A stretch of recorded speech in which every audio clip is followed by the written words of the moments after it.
Kita awali informasi iNews siang hari ini dari Jakarta, pemirsa.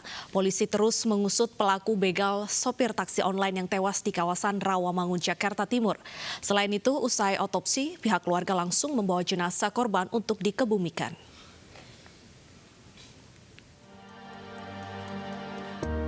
Suasana haru menyelimuti ruang jenazah Rumah Sakit Polri Kramat Jati, Jakarta Timur saat keluarga melihat jenazah Ade Bahtiar Rifai terbujur.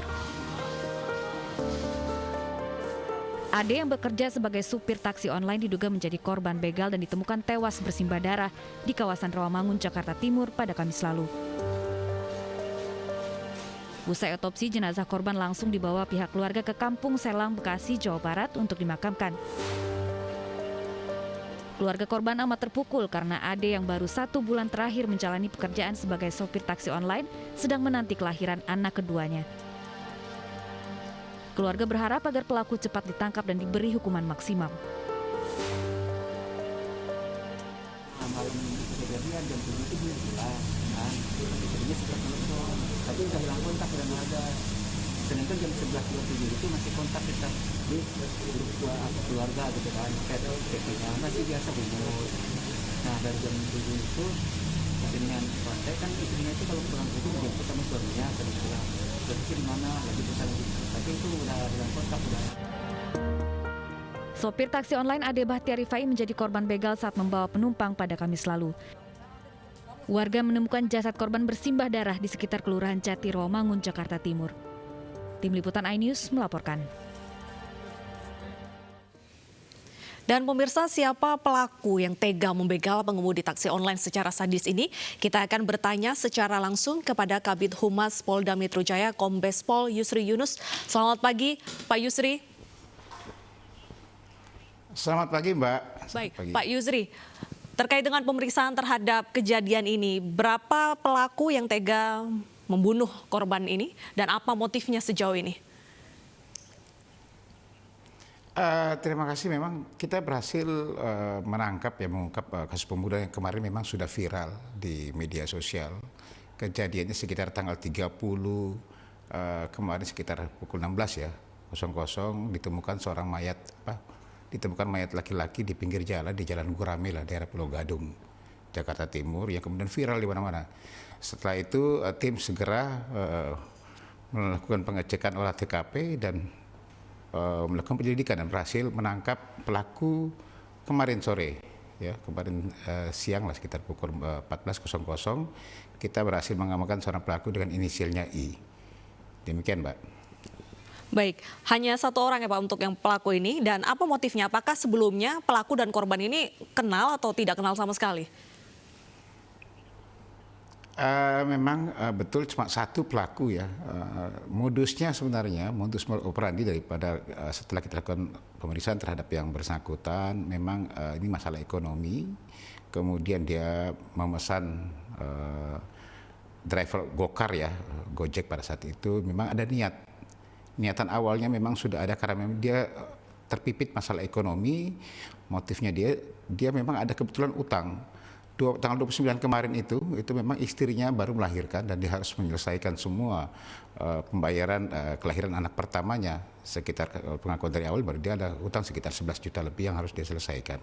Makanya itu kemudian dia gelap pikiran katanya untuk melakukan tindakan untuk mencari untuk menutupi utangnya. Demikian, Mbak.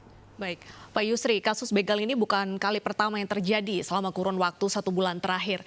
Bagaimana pihak kepolisian meningkatkan keamanan terutama jelang Lebaran dan juga di masa pandemi yang banyak sekali angka kriminalitas dan pengangguran semakin meningkat?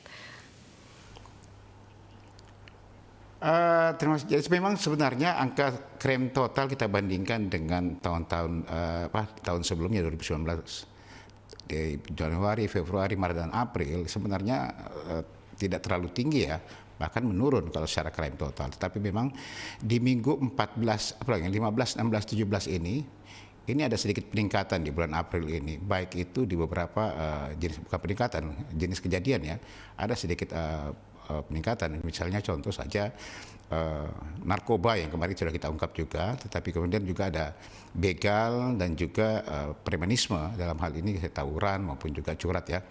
Nah, tetapi Polda Metro sudah mengantisipasi semua dengan membentuk tim Satgas dan alhamdulillah pengungkapan pun sangat tinggi termasuk tinggi. Pengungkapan untuk narkoba 120% kemarin sudah disampaikan oleh Pak Kapolda Metro Jaya. Kemudian untuk begal sendiri atau lagi untuk curat sendiri, spesialis di minimarket itu 17 kejadian, 14 berhasil kita ungkap semuanya. Dan mudah-mudahan ini secepatnya ada pengungkapan lagi untuk spesialis di minimarket, termasuk di begal-begal semuanya. Inilah bentuk satgas yang dibentuk oleh Polda Metro Jaya, di mana kita kedepankan adalah preventif dengan patroli yang ditingkatkan di jam-jam rawan. Demikian, Mbak. Baik, untuk meningkatkan juga kewaspadaan di tengah masyarakat, adakah daerah titik-titik rawan begal yang harus diantisipasi sejak dini oleh masyarakat, Pak? Di mana saja? Memang betul ada di masing-masing wilayah ya, wilayah hukum Polres itu ada beberapa, karena memang untuk membentuk tim ini kita harus pertama memetakan dulu atau memapping dulu mana daerah-daerah yang dianggap rawan begal, rawan yang namanya pencurian pemberatan, khususnya untuk minimarket misalnya, kemudian rawan tawuran, di mapping dulu, kemudian di mapping lagi, petakan lagi jam-jam rawannya, jam berapa sih rawannya jenis-jenis kriminal tersebut, kemudian modusnya seperti apa. Contoh tawuran itu modusnya mereka janjian melalui media sosial. Ya, media sosial mereka menantang sesama geng-geng itu melalui media sosial. Tapi ini kemudian kita mapping. Jadi banyak tawuran-tawuran yang belum terjadi sudah kita amankan duluan, karena memang itu bentuk yang mereka lakukan sekarang ini, modusnya sekarang ini. Termasuk begal-begal, jam-jam rawan, kita patroli ditingkatkan di tempat-tempat tersebut. Kemudian juga tim Satgas ini bergerak secara masif langsung di tempat-tempat yang kita anggap rawan.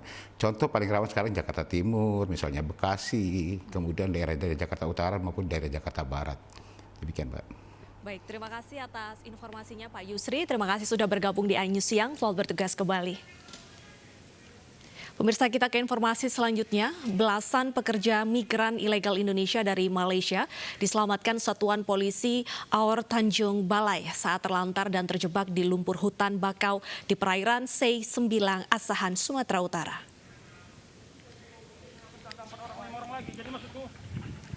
13 pekerja migran ilegal asal Kabupaten Asahan dan Kota Tanjung Balai ini satu persatu dievakuasi ke kapal Satpol Air Tanjung Balai dari kawasan hutan bakau. Kondisi mereka lemah lantaran tidak makan dan minum selama 2 hari perjalanan dari Malaysia. Mereka langsung dibawa ke Mako Polisi Air Tanjung Balai untuk didata dan dites kesehatan. Selanjutnya para pekerja migran akan diserahkan ke gugus tugas COVID-19 untuk penanganan lebih lanjut.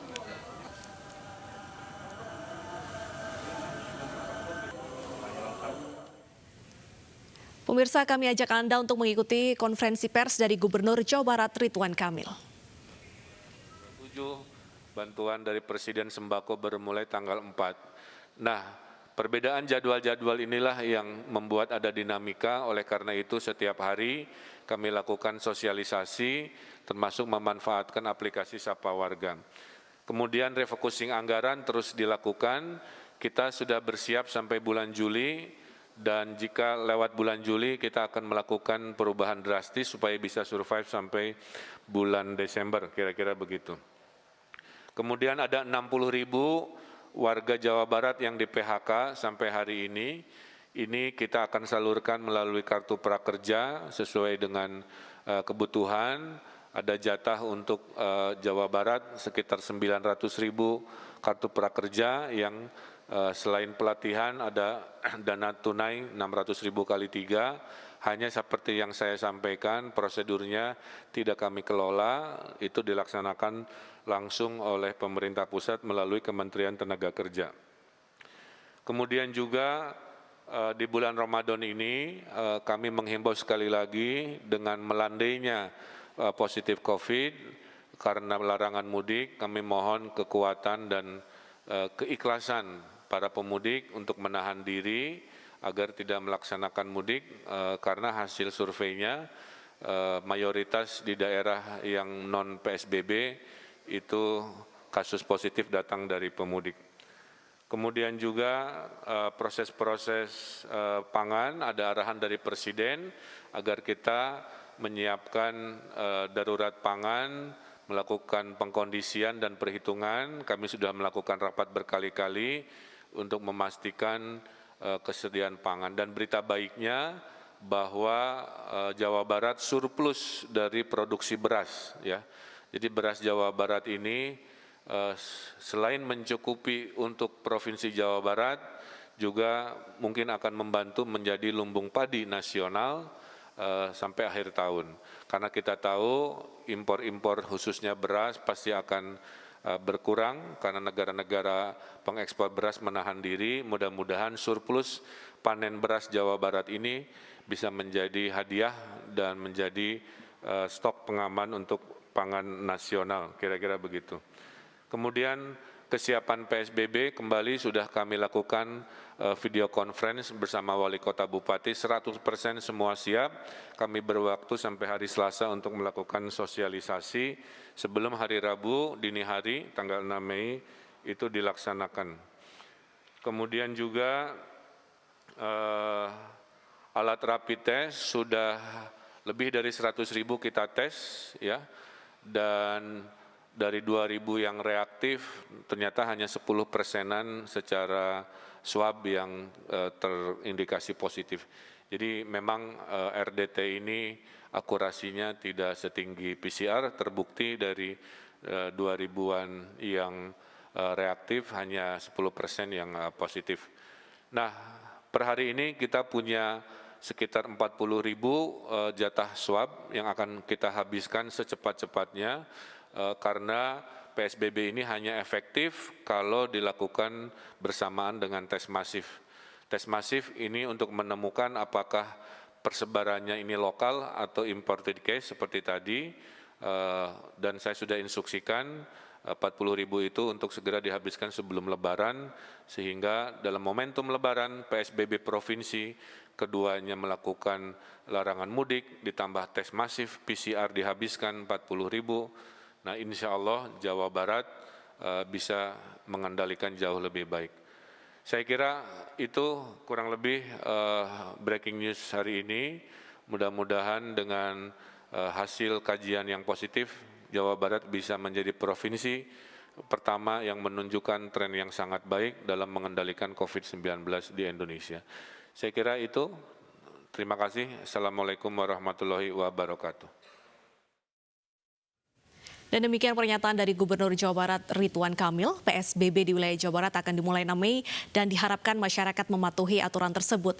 Kita ke informasi selanjutnya pemirsa, pandemi COVID-19 berdampak pada satu keluarga yang harus kelaparan karena kehilangan pekerjaan. Warga pun bahu-membahu untuk memberikan bantuan dan makanan.